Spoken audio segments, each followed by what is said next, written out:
I think a true competitor is never satisfied, no matter what he does. Because to me, it's about the next mountain you climb, right? You get to the top of the mountain and you don't get to stay there, right? You got to come down and then you got to go climb another one if you want to get that feeling again. So for me, it's like continuing to find new mountains to climb.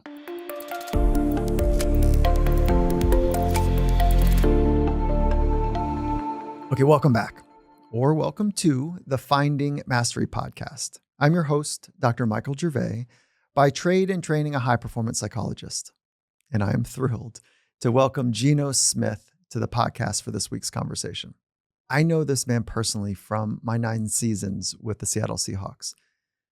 And let me tell you, he is special. As many of you know, Geno is the starting quarterback for the Seahawks. His NFL journey, it's unlike anyone else that I know. Geno experienced a notable career resurgence that earned him 2022's Comeback Player of the Year, which in all practicality should have been renamed Comeback Player of the Decade. That's how special this is. So after spending 10 seasons in the league, enduring frustrations and adversities that come with injury and several trades and the threat of becoming a lifetime backup quarterback, Geno stepped in as the starting quarterback for the Seahawks last season and put forth a stellar performance that surprised many. It didn't surprise me. It didn't surprise the head coach, Coach Carroll, or anyone that knows him. He logged his first winning record, a playoff berth, led the league in completion percentage, and was selected to the Pro Bowl for the very first time. I mean, come on. The whole thing, it feels magical. It's awesome. Geno's career journey is marked by the kind of patience and resilience we can all marvel at, but it's his mindset, the one that helped him navigate moments where many counted him out, the one that was able to help him navigate the hard times. That's the part that's truly remarkable. Geno recognized that his tough times could be seen as somebody else's dream come true. He never lost that perspective. His humility coupled with confidence and a steadfast desire to keep learning. He is the epitome of a learner. Through all of his challenges are what makes Geno's success story one that we can all learn from. It's an honor to know Geno, and he brought it for this conversation. There's so many gems. There's so much gold in here. He talks about imagery and leadership and self-talk and competitive mindset and the process of self-discovery and so much more. I want to encourage you as you're listening to be able to take notes, to really think about how you can practice his best practices in your own life. So with that, let's jump right into this week's conversation with the Seattle Seahawks QB1, Geno Smith. Geno, it's so good to connect again. And I mean, it's about time that we had you on the pod. I've been watching what you've done over the last couple of years. And, it was a real joy working with you while I was at the Seahawks. And what I was thinking is that maybe we just talk about this one kind of indelible memory that I have about your experience is, see if I can bring you back to it. It's like what you were doing on the sidelines during games. And so can you bring people into like what that was like for you? Yeah. So obviously the time we spent together, you were on the sideline and unfortunately so was I. And, I just remember, really just wanting to be engaged into the game. And I would, go through the process of calling the play in the huddle, obviously not to the guys, but if there's someone around, I would call the play. Mentally go through the process of, what would I be thinking as I break the huddle? Who's the mic, protections, certain checkpoints that we make as quarterbacks as we leave the huddle. And then obviously reading the defense, right? That was a way to, steal a rep, to get a mental rep. Although I wasn't able to be out there physically, I was still able to get a mental rep. And then you changed things for me. I remember you told me, he's like, you see it, you're thinking it, but can you feel it? Do you feel yourself making the throw? Do you feel yourself in the game, in the action? And that's when I kind of, it really kind of hit home. And I was like, okay, well, yeah, I need to kind of feel that. I need to, feel what that's like and, think about what would it be like to actually make those throws or to make that read in real time. And I think that just became my overall process. That was about my second year here in Seattle. And that just became my process. You know, in order for me to get better, I was going to have to find another way outside of being on the field. And so that was a way for me to do it. When I think, I'm so glad you went there, because that's what I was thinking. Like, for me, this was what you just described. It was innovative. It was real. It was authentic. It was born out of your deep hunger to get better. Yep. And there's a million emotions you could go through on the sidelines, and you probably did all of them. We'll talk about those. Mm-hmm. But most of the cases, disengagement or frustration or self-doubt. You know, right. Like you start losing that touch, that competitor that is so true to you for sure, and so many people that want to be their very best. And you're like, nah, I'm not doing that. And but that extra little thing that each rep, and I remember like when we were kind of getting going on your little system that we're talking about, and then you started really calling the play like you're right in the huddle. I was like, oh, he's so in it. Yeah. Like those, did you call it stealing a rep? Is that what you called it? It was a way to, I guess you could say, steal a rep. You know, obviously when you play in the game, you know, experience is the best professor. So when you play in the game and gain that experience, I mean, it's you're learning from it, whether you like it or not. You have to. And it's harder. It's much harder to do from the sideline, but it's still, you know, it can be done. And so for me, I had to truly kind of psych myself out, kind of trick my mind and say, you know what, this is going to help me get better. Not knowing if it would or it wouldn't, but truly saying, well, this is something I need to do to get better. And it allowed me to stay engaged. It allowed me to be a better teammate to Russell, better backup for Russell. I was even telling you on the sideline where the ball should go based on the coverage. And I think that helped speed up my process mentally. You know, it helped me have a faster process in games because I was able to see it from a different vantage point and, you know, also be able to feel it, you know, feel what it was like. You know, the C-Link, as it used to be so electric. I mean, it still is so electric. And it's just, you know, the atmosphere, right? And the feeling of being in the stadium and in the moment is something that, you know, you taught me, you know, is how do you take advantage of the moment, but you got to feel the moment. And so it started with just practicing that. And then it became what it eventually is now. The feeling piece is kind of the difference between, let's call it a novice, somebody who's novice in mental imagery. And I think we should teach a little bit here just for folks that don't really even practice mental imagery or don't know how to practice it in their own life. But the difference between novice and expert is getting the emotional kind of kinesthetic feeling part of it. So when you close your eyes, and you were doing it with your eyes open, which is exponentially harder. But for most people, like when they close their eyes and they see themselves, it's like playing the most amazing movie and you're the star in it. Yeah. And it's exactly how you want to be in the future, right? Yes. And you were doing it with your eyes open while the play was unfolding. How did you get that good at it that you could do it eyes open and you could still conjure up that feeling of what it's like to make the play or to be in the pocket when you were on the sidelines? How did you do that? Yeah, I think it was a, you know, kind of a step-by-step process where at the beginning, it seems a little, you know, kind of dumb. It's like, why am I doing this? You know, is this working? Am I really in the moment? But it becomes a thing. And if you're disciplined enough to continue to do it over time, where you'll start to feel where it happens and you're like, okay, I can feel myself in the game. I can see myself doing this. You'll gain confidence. You know, you'll gain confidence in yourself and truly believe that, you know, once this opportunity comes, I've practiced this, you know, kick or swing or throw a million times already. I've seen myself do it a million times in my mind. I felt myself do it. I felt, you know, the energy or whatever it takes to get to that point.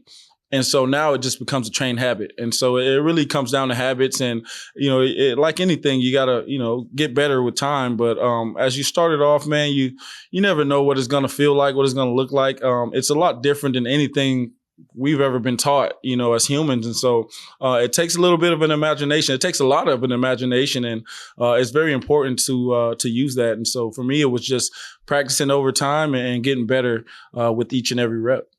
There's like 3 ways I want to maybe explore and choose your own adventure. You'll pick one of them, and or knowing you might pick a fourth, which is totally cool. Yeah. Is that there's you talked about confidence, And so if I bridge the gap here, when you use your imagination and you could see and feel how you wanted to see and feel, or what you imagine it would be like to be on the field, that you said it helped with confidence. So how do you describe confidence? Because what I want to maybe extract here is, like, for all the folks that are listening that are like, man, people like Geno are just born confident. They're born leaders. They just have it. And you and I both know that that's not the case. You got to earn it. Yep. So I'm wondering if you want to go that path, or if you want to go into the day that you got the nod that you're up, what that transitional moment was. Well, I think for me, I would say it started with confidence. So before we could even get to that point to get the nod, I truly had to have the confidence in myself that I could do it, that I could be the starting quarterback that I had been my entire life. I think when you talk about where the confidence comes from, it truly comes from excelling at football and in life, just my entire life. I've always been great at football. I've always done great things on the field. Obviously there'll be setbacks, right? There'll be obstacles that'll be in your way. There'll be things out of your control that will kind of make you doubt yourself, right? And say, well, is this for me? Is this my moment? But it truly comes down to believing in, who you are, knowing who you are. I know I'm a great quarterback. I've done this over and over and over. And although I've been on the sideline for the past 4 years, 5 years, it's still inside of me. Those traits that I have, the hard work that I possess, the work ethic that I possess, and all those things that, would help someone be great are still inside of me. And so I had to bring those things back to the surface. I had to trust in my work ethic and truly outwork people. That gives you confidence, right? Knowing that you're prepared. That gives you the most confidence, right? Knowing that I know no matter what happens, I'm prepared for this, good or bad, no matter the result, right? Because we're always thinking about the process over the result. But no matter the result, if I stick to this process, I should be fine, because I truly have confidence in myself as well as in the process of, everything that I'm doing to get to that point. Gold. I mean, flat gold, Geno. And so when I hear you say that, I want to just I want to scream to the mountaintops that you are teaching right now a masterclass on how this works, which is you've got to put in the work. And what that does, it's like it gives you more immediate available information that you are capable. Yep. But then you also need to talk to yourself. And so you got to bring that stuff up right to the surface. One way is work ethic. Yes. And putting yourself in difficult, hard situations, and then backing yourself with how you speak to yourself. Yes. How about it? And that's a big point too, like you said, with how we speak to ourselves, because, in the world of today where there's social media and there's all these outside things, outside noise that we like to say, right? Block out the noise, where there's a ton of noise. How do you listen to your own voice, right? When there's so many other voices trying to drown that out. Whether that's good or bad, you know what you need to be successful. You already know what you need to do, the steps you need to take to get to that point. But there can be people out there shooting your dreams down like, nah, you know what? That's probably too hard for you. Or you know what? You might need to pick another lane. That's not for you. But deep down in your heart, this is what I want. This is where I need to be. These are the things that I need to do to get to that point. And so you really got to, trust in your own intuition, that gut feeling. Really trusting in your gut, knowing that that's your compass. That's our guiding light in this life. Your gut is your compass, and trusting in yourself and believing in yourself above all else. That's really what it is.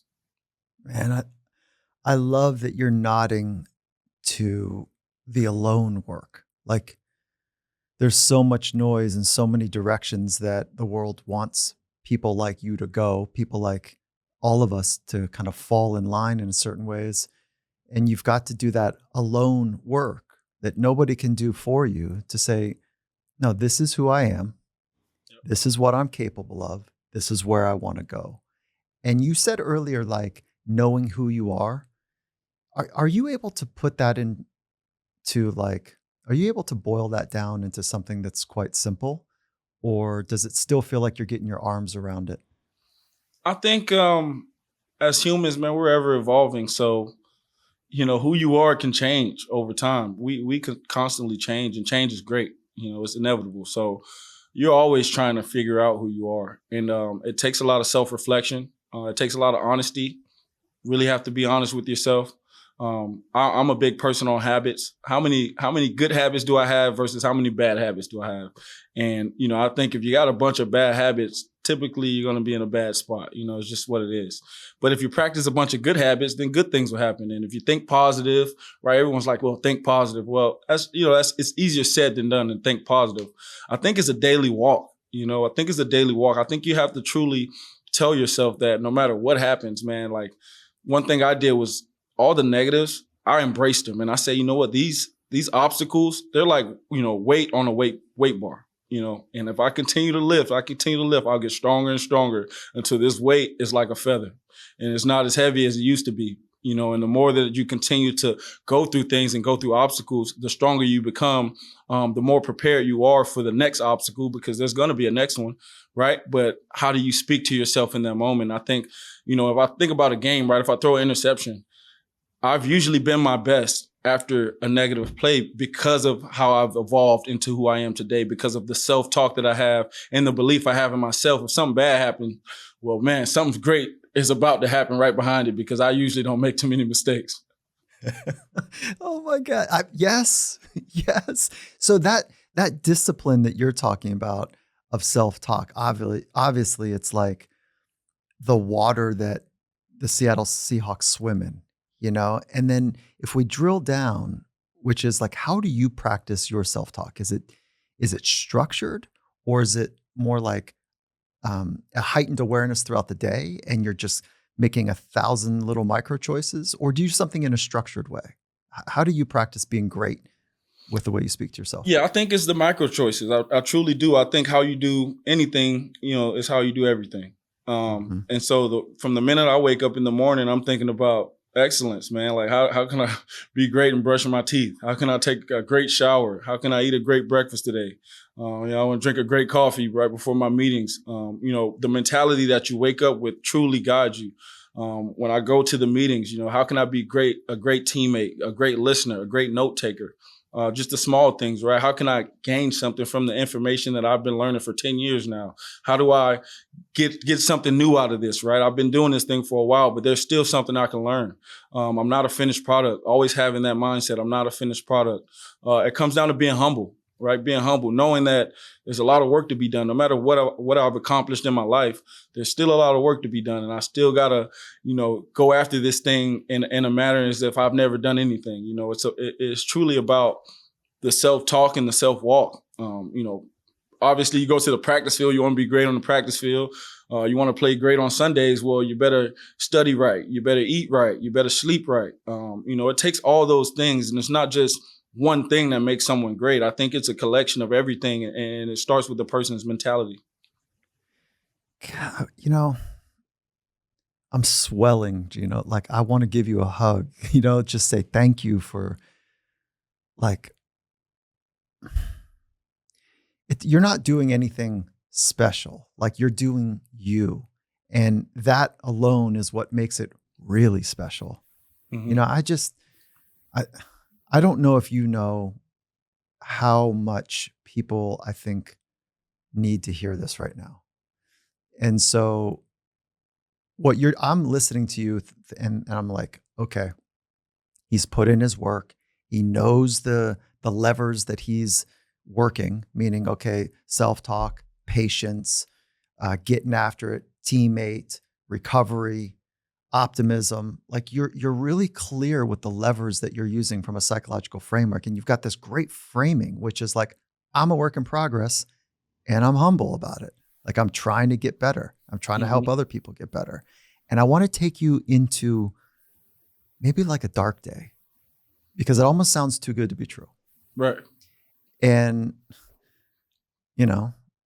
there was days when, let's just paint the picture. You were touted as one of the best coming out of high school. You were touted as one of the best coming out of college.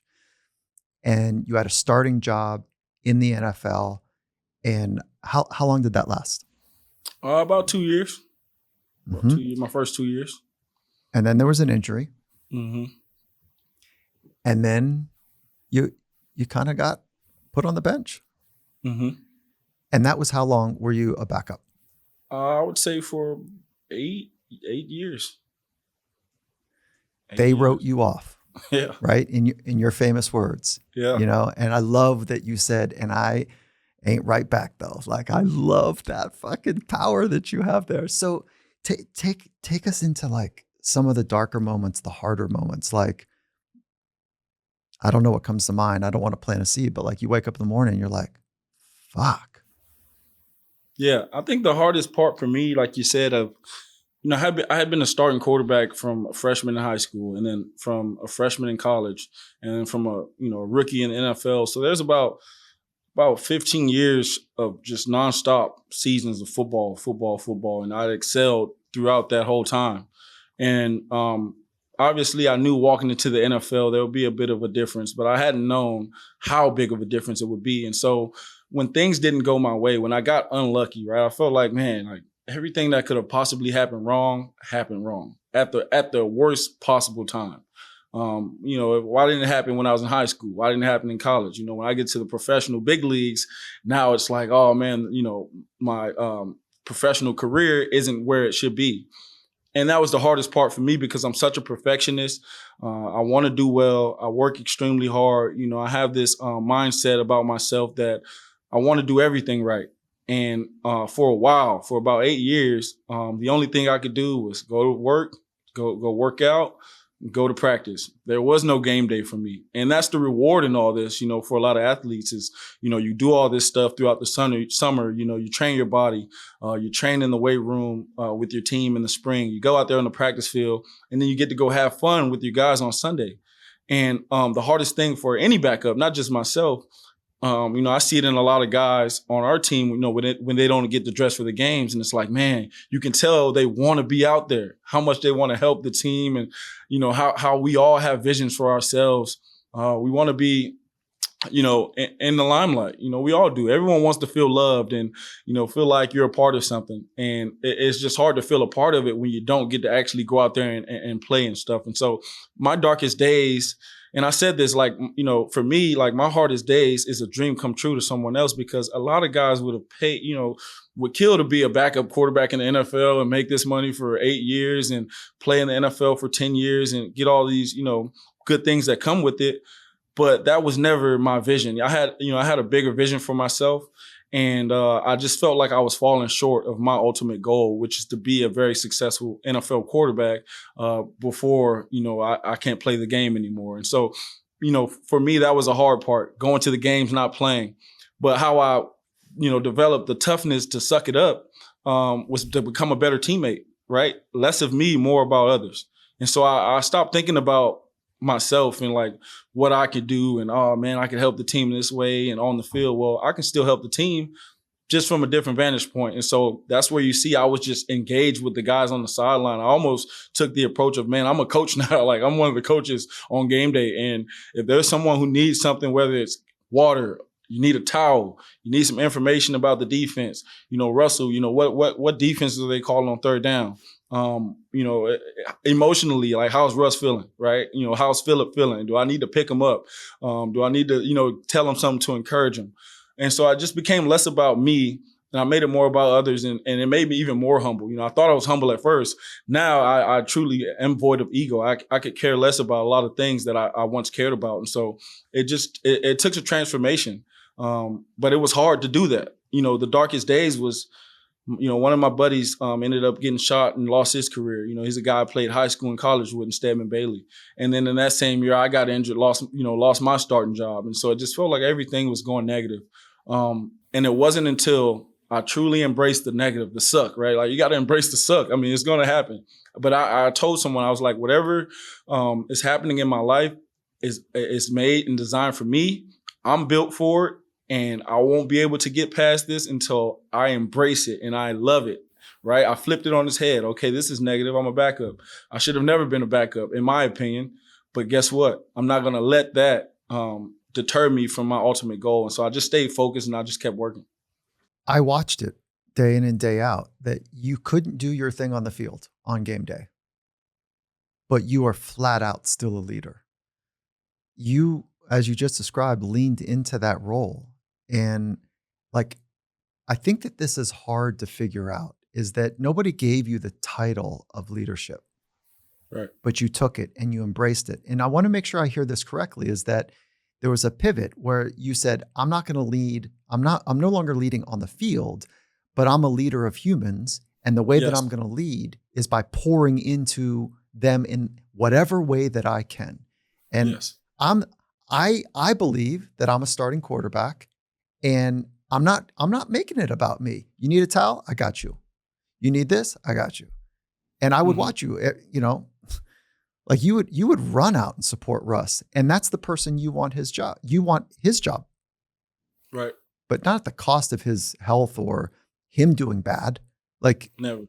man, I've got such respect for you, because I think it's a very difficult thing to do for somebody who doesn't have like the quote unquote leadership job, whatever that Right. means. It's not, but you created it. You created a leadership experience for yourself. Can you unpack some of that for us?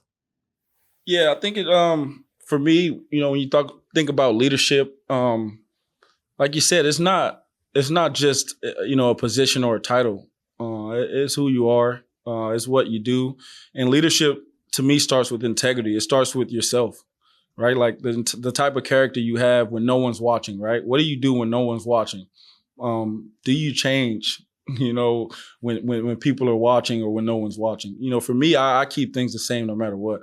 I pick up, I'll be walking down the street. If I see trash on the ground, I'll pick it up. If I'm in the locker room and there's something out of place, I'll put it back in place. And it has nothing to do with who's watching or anything. It's just the way that I am. I want to be neat and nice, and I want things to be done a certain way. And so I want to do everything that way. And I don't want to just, there's no on and off switch with leadership. You can't be that way. You either are or you aren't. And for me, I've always been a leader, as the oldest child in my family. And so I've had that role by default. And I've grown to embrace that. And so I've always felt like I had to set the example for people.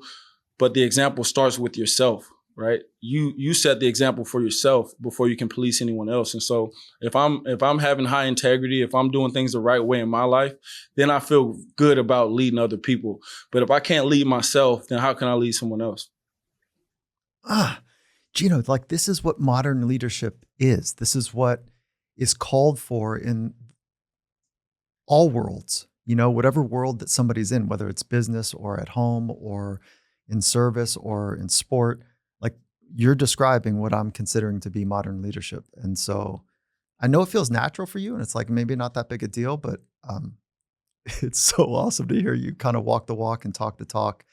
And it's awesome. So let me double click though. Yeah, for sure. Let me double click. Do you see, like as an operating philosophy, do you see that there are big moments, or is every moment have equal value and your job is to capture this moment and this moment again? Well, that's twofold. I think in hindsight, there are big and small moments. I mean, if you really look at it.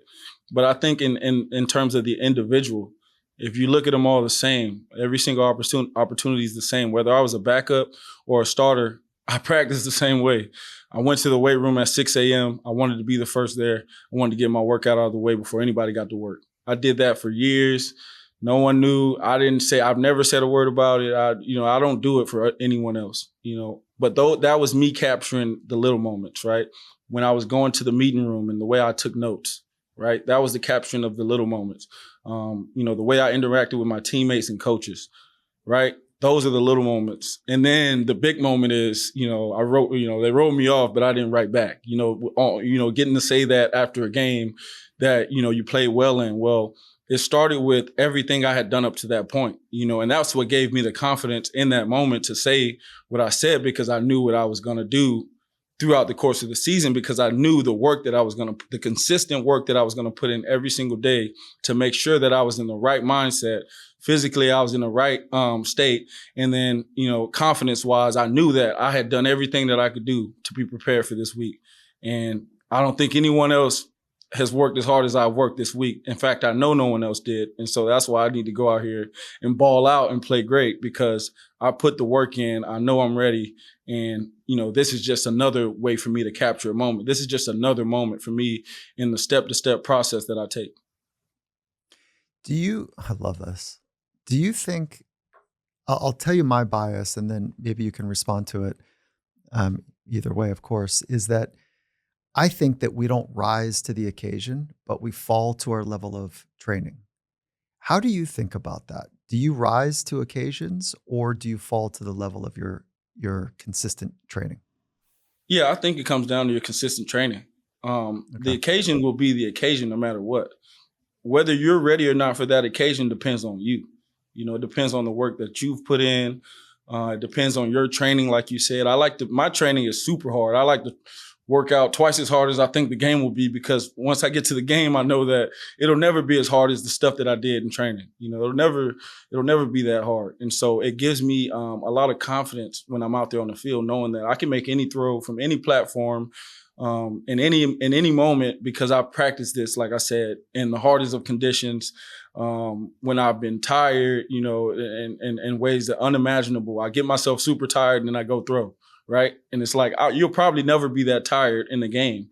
But because I've made it that hard, I've improved that much, because if it ever got to that point, I know that I can get through that. So let's talk. Earlier, you said this. You said, I used to be a perfectionist. And then I hear you right now talking about high standards and pushing right to the edge of your envelope.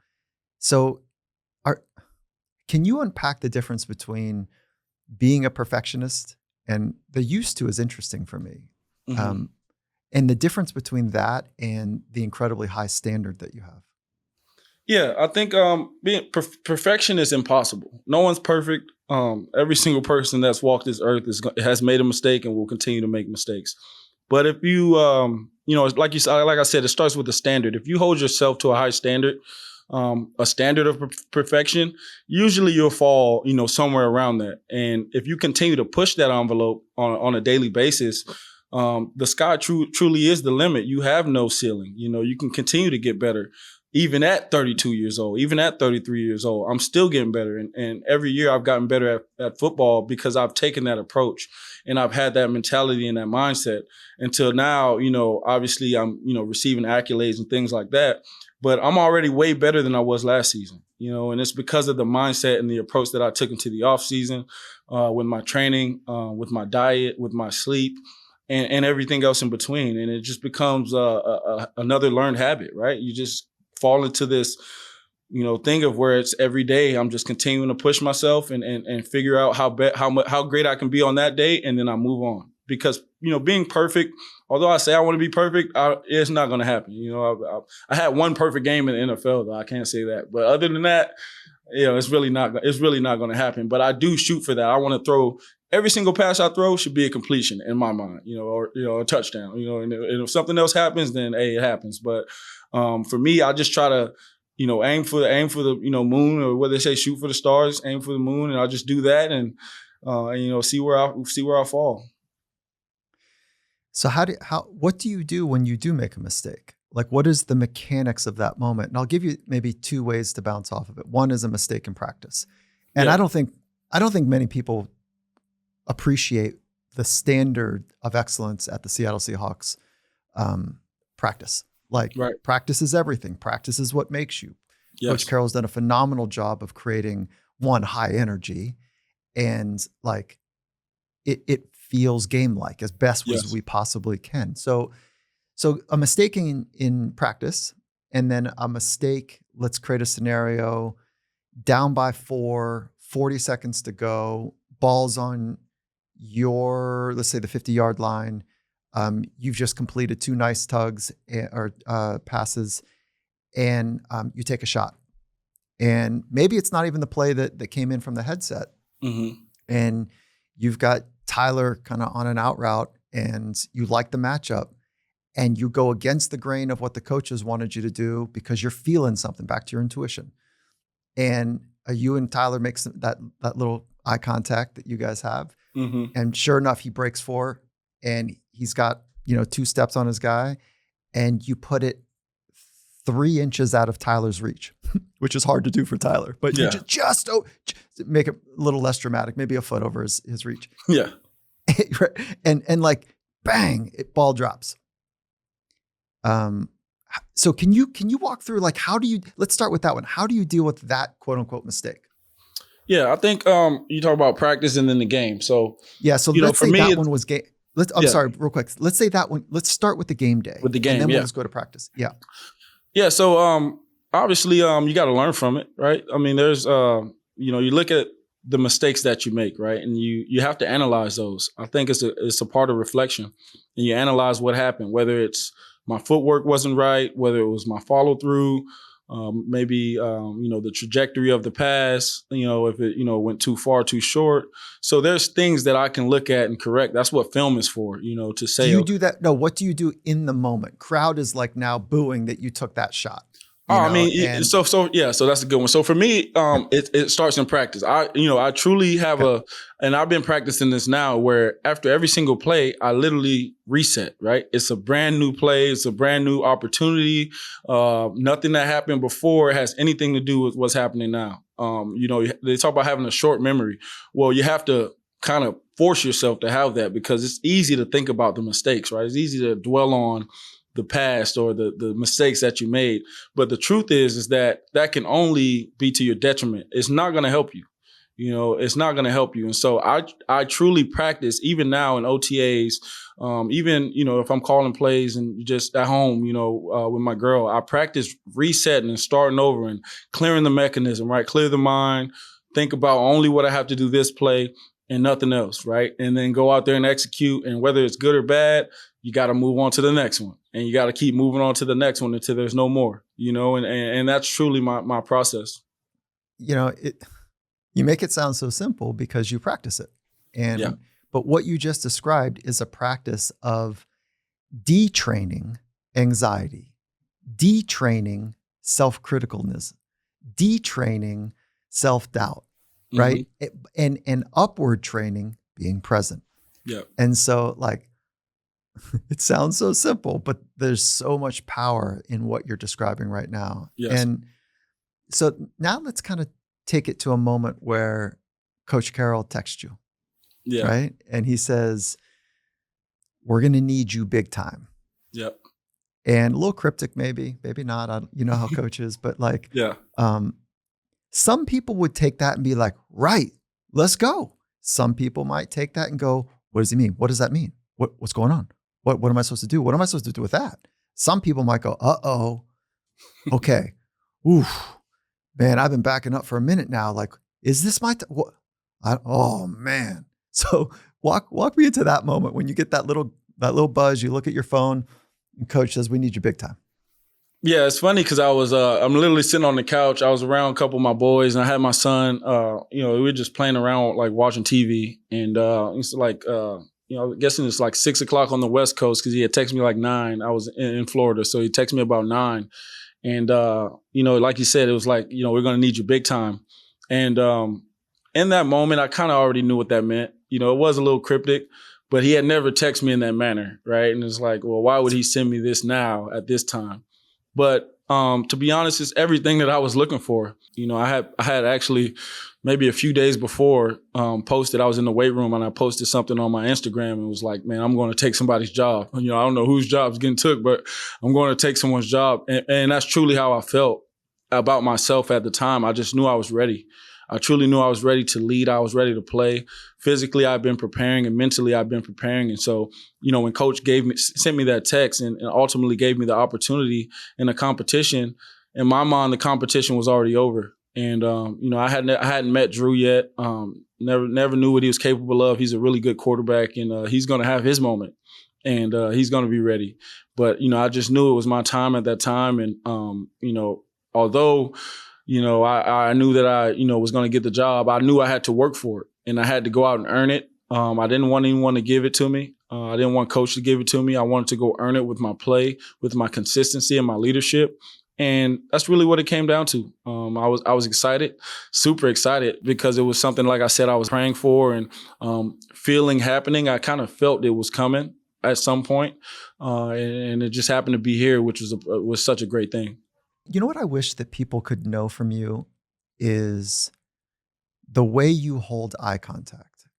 And so you're on the field and like practice, and you're in it. Like, I want to hear how you describe your ideal competitive mindset, but I can see it. I think, and you know how to get to that place, which by the way is special. But then you don't switch on and off, but you're able to have, like, you've got dimension and you've got contour to you that you can have a conversation on the sidelines. And then even like, I'm not bringing this totally up in the right way, or like up meaning in my heart, but the way that you hold eye contact with people, with myself included, is felt. And so can you talk about the way that you see people, the Yeah. way that you, like, do you know what I'm talking about right now? Like the way that you and I would speak? Yeah. I think Is that normal for you? Is that normal for you in all? Okay. All right. I mean, I was raised like that to always, to look everyone in the eye, to always hold your head up. That's a big part of my confidence, right? Is my upbringing. My parents and my grandparents have always taught me to, keep my chest held high, keep my head held high, good and bad times, because it's a true test of your character. And so I always, think about those things. But when I'm engaging with people, I'm all there, and I want them to know that, I want them to feel that I'm there with them, that I'm listening. If someone needs me, I'm engaged. I don't ever want people to think that I'm out of it or, not paying attention. I think that's a form of disrespect. And so, I just want to allow people to know, especially in a place of leadership, when you step into a huddle, right? How do you look the guys in the eyes and you're down 7 on a game-winning drives and let them know we're going to score, we're going to get this thing and we're going to win the game. Well, it takes that, they can tell when they look you in your eye if you're confident or not.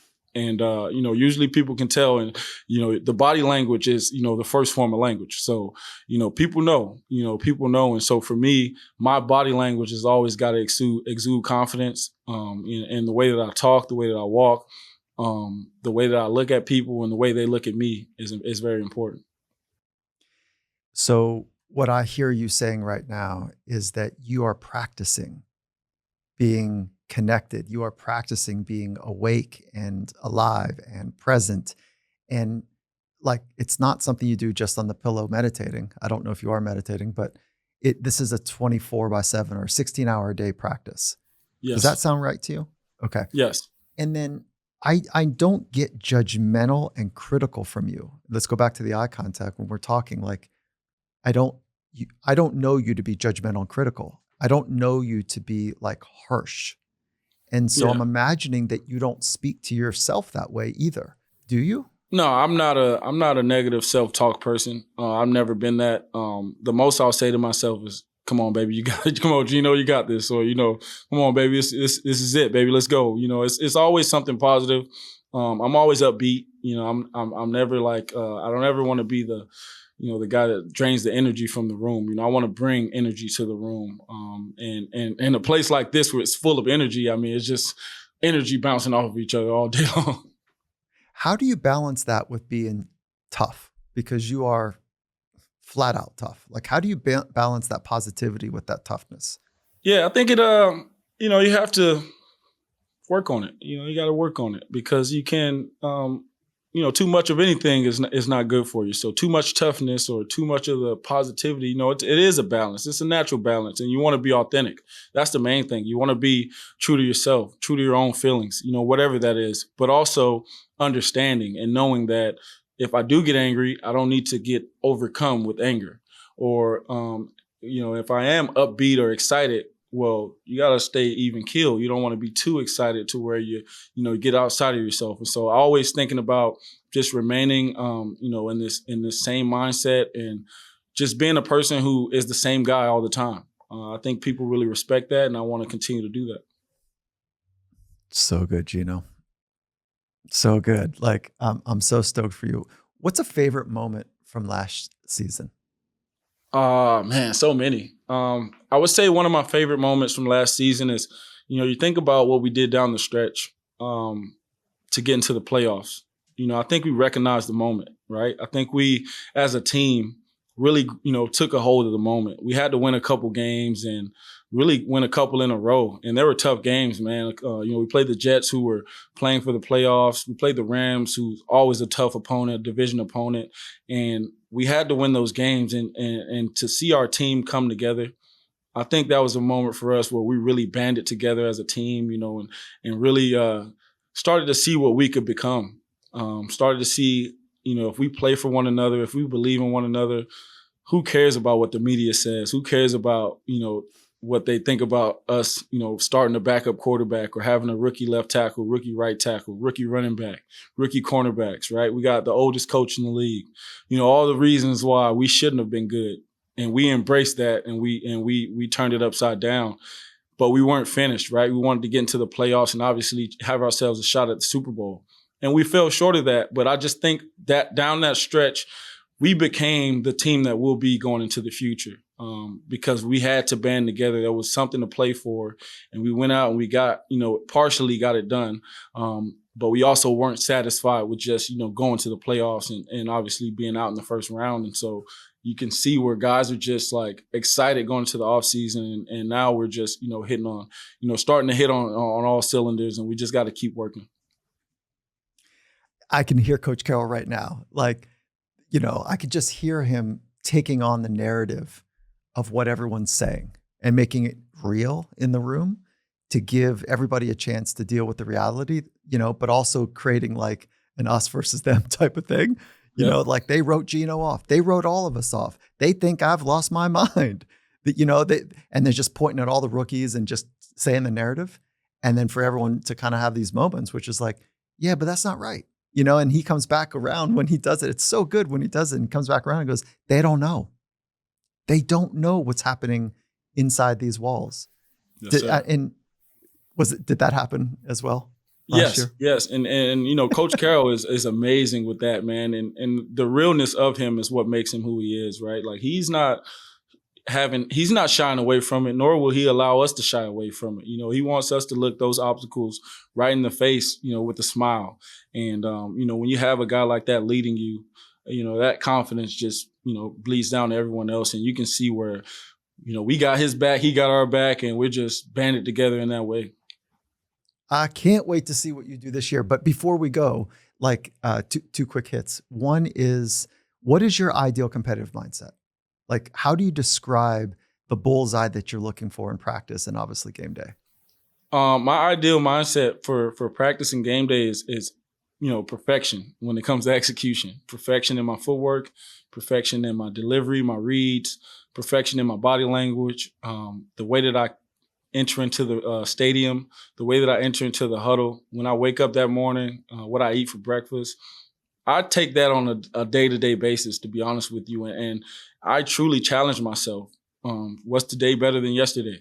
Was this game better than the last game? I could have had a perfect game, 23 of 24, and threw a bunch of touchdowns. And I'm saying, well, that's one incompletion. So I need to get that completion for the next one, And so always challenging and pushing myself, right? I think a true competitor is never satisfied, no matter what he does, because to me, it's about the next mountain you climb, right? You get to the top of the mountain and you don't get to stay there, right? You got to come down and then you got to go climb another one if you want to get that feeling again. So for me, it's like continuing to find new mountains to climb. I see that in you. And I see that you don't, at the same time, let the mistakes run you, and you don't let your emotions take over when you start to get some evidence that it's not going the way that you planned it. So, And there's also this, there's an acceptance. Like your philosophy feels really grounded, Geno. It feels very clear. And so I can't wait to see what you do in the next chapters of your life here, and how you're leading people to be their very best at the same time. There's so much to learn from you. And I'm stoked I got to spend the time I did with you. And I want to leave us with a moment. I don't even know if you remember this, but pre-game, you and I would toss. Like you'd be on the 40-yard line, and I'm trying to catch your flipping rockets. You got, as everyone says, your cannon is real. And there was, do you remember this? There was North Carolina, and it was cold. And it might have been Green Bay. I can't remember, but I was coming out of the tunnel, and you're throwing long balls at this point. And we made eye contact, and you kind of like brought your arm back like you're going to throw it my way. And I put my hands up, and I was like, oh shit, I got nylon gloves on. Yeah. You had no Do you chance. remember this moment? Yeah. You had the snow. You had the warmers on. Yeah. That was funny because earlier that, what was it? We were in Atlanta, right? We were in Atlanta and we were doing the long toss. And so you were challenging me. You was like, all right, try it over here. And you're like, all right, try it over there. So like, we're just having fun. And then we, that became our thing. So that was funny though. Cause I was about to rip one to you. And you had those freaking snow hands on your hand. No, you did rip. Maybe you took some off. Did it hit you? No, my hands are above on my forehead. And as the ball's coming, I'm like, oh shit, I got the slippery gloves basically, right? Yeah. And like, all I remember is like, boom, and it just kind of skimmed over the top of my head, like cut my mohawk down or whatever. And then one of the ATs comes by and goes, Jesus, Gervais, I thought I was going to have to take you to the hospital. But maybe it would have fixed your nose. Oh, man, come on now. I'm happy that didn't happen, man. Come on now. Yeah. Yeah. So, all right, Geno, like, I'm loving what you're doing. Like, I know you have love for Seattle.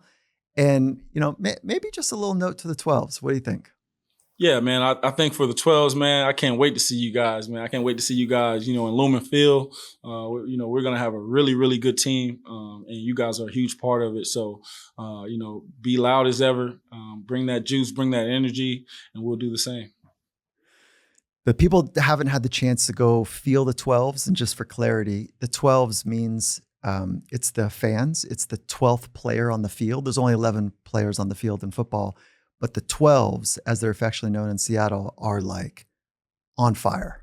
And it is one of the, if not the most electric places that I've felt energy from a crowd. And so you got special times ahead of you. I know you're capturing the moments. Yes, sir. And, how do you answer this last question? It all comes down to? What does it all come down to? It all comes down to your mentality. That's what it comes down to. All right, Geno Smith, legend. You've always been one. I'm stoked to know you. I'm stoked that you're leading people in the way that you are. And appreciate you, man. Appreciate you, Gervais. Hey, we'll do this again sometime. Let's do it. Absolutely. Yes, sir.